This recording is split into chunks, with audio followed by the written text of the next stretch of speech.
Hello and welcome back to the Hazzabhajan YouTube channel. It is Harry here, and today it is time to delve into the world of footballing superstitions. I mean, the writing was on the wall for this to happen, and as Stevie Wonder so correctly said, you should always wash your face and hands, especially in these times anyway.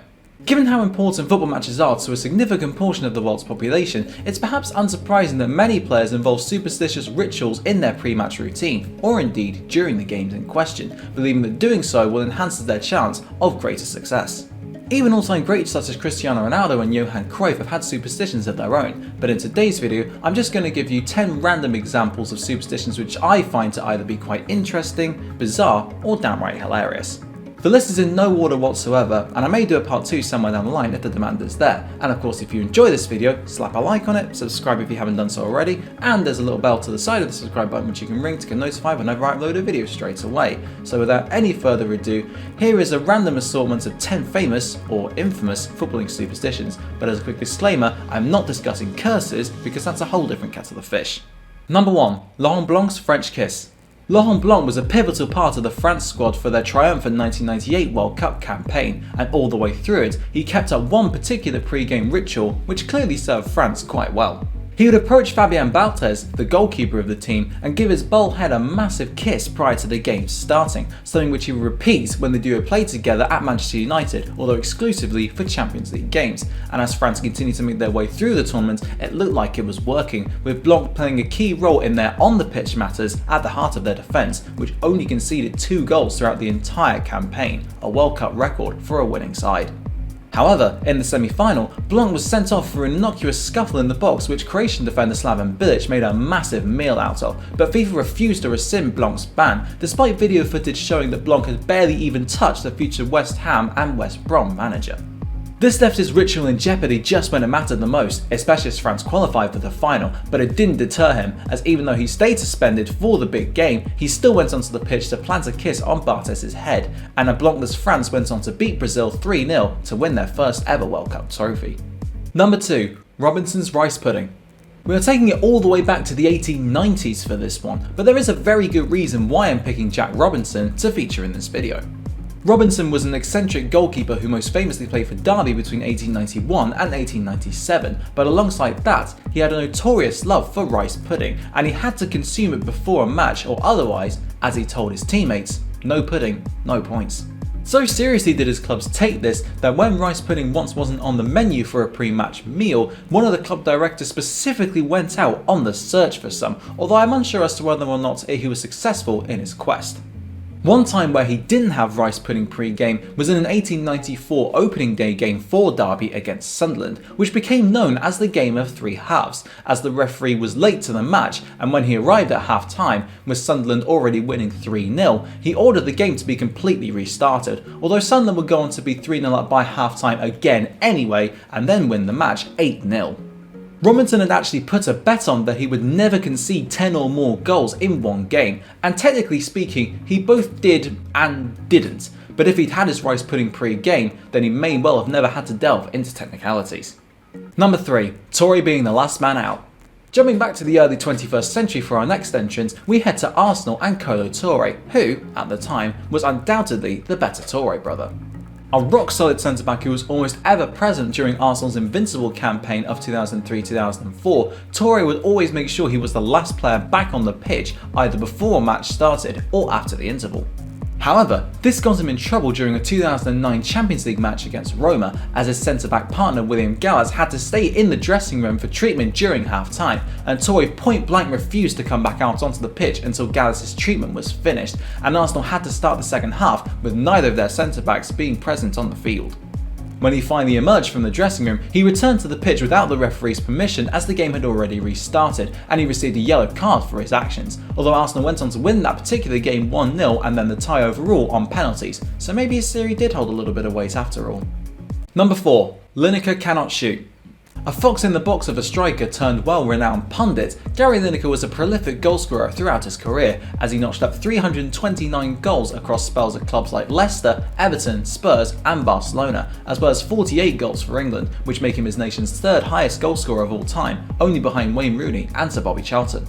However, during his pre-match warm-ups, he would not net a single goal, although this was entirely intentional as Lineker purposely decided not to shoot during the warm-ups, believing it to be a waste of goals if he scored them prior to the match beginning. To be honest, it's quite difficult to argue with him considering his outstanding record, although it definitely doesn't excuse him from relieving himself on the pitch during a World Cup game against Ireland in 1990. I don't know if he had shooting drills or not before the match started. Number 5. Dominic with stars in his eyes. Raymond Dominic will be remembered as the French manager who had to read out a letter drafted by his players who were on strike at that point, live on French TV during the 2010 World Cup, criticising his management of the squad, but he also has a rather bizarre superstition up his sleeve, which may well have led to a greater distrust in him amongst the members of the squad. Dominic is a big believer in star signs being a critical factor in a person's character, and he took this to such an extent as national team manager that he ostracised Scorpios from the squad, those being people who were born between October the 23rd and November the 21st, believing them to be reckless and attention seekers. His arrival as manager in 2004 proved to be the end of Robert Pires' career for France, as his 29th of October birth date immediately put him in the firing line, although Dominic denied the notion that Pires' absence from the squad was to do with his star sign, despite him scoring 14 goals for Arsenal from the wing in the 2004-05 season. Mind you, this is a man who proposed to his girlfriend live on TV immediately after France's dismal Euro 2008 campaign came to an end in the group stages, so I wouldn't really trust much of what he says. Number 6. Merson and his socks. Paul Merson was a gifted attacking midfielder who gave more than a decade of stellar service to Arsenal, although he is more well known these days for being the bumbling pundit on Gillette Soccer Saturday and the last of the infamous quartet of Matt Le Tissier, Paul Merson, Phil Thompson and Charlie Nicholas to remain on the programme after the other three were axed last year.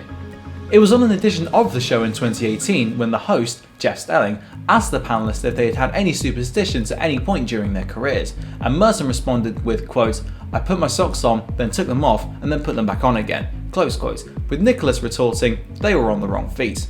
Whether or not they were, Merson's ritual certainly helped him achieve great success whilst with the Gunners, as he won the league in 1989 and 1991, as well as the PFA Young Player of the Year award during that title-winning 1988-89 campaign, although he had to overcome various drug, gambling and alcohol addictions throughout the course of his career, which plagued him significantly and may well have contributed to him only winning 21 caps for England, despite his obvious talents. Number 7. Suarez's sparkling spillages. No, this one doesn't concern the Uruguayan striker, although clearly he had a superstition for biting players for some reason, but instead it concerns the Spanish midfielder of the 1960s, who turned out for the likes of Barcelona and Inter Milan in an extremely distinguished career, winning the Ballon d'Or in 1960, the European Cup twice, and the Euros for Spain in 1964.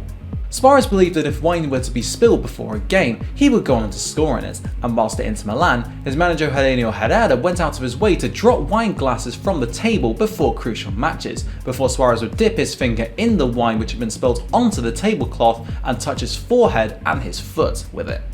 Whether or not that was the catalyst for Inter Milan and Spain's successes of the 1960s is unclear, but if it was, then maybe Ferran Torres could start doing the same thing, and Spain might go on to reassert their international dominance once more.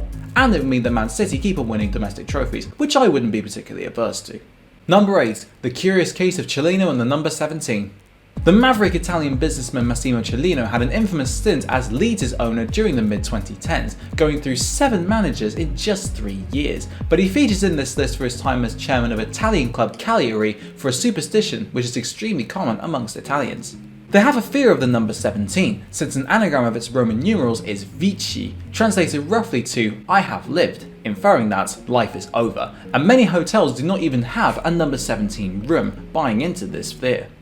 Cellino is no exception to this, forcing all seats that were numbered 17 in Cagliari Stadium to be changed to 16B, but it didn't end there. When a match against Novara back in 2011 was rearranged to be played on the 17th of September, Cellino asked the fans in an open letter on the club's website to turn up to the game wearing purple, a colour he also fears, as he thought the two negatives would cancel each other out, and it actually worked, with many fans adhering to his request, and Cagliari went on to win the game 2-1. Number 9. Just John Terry.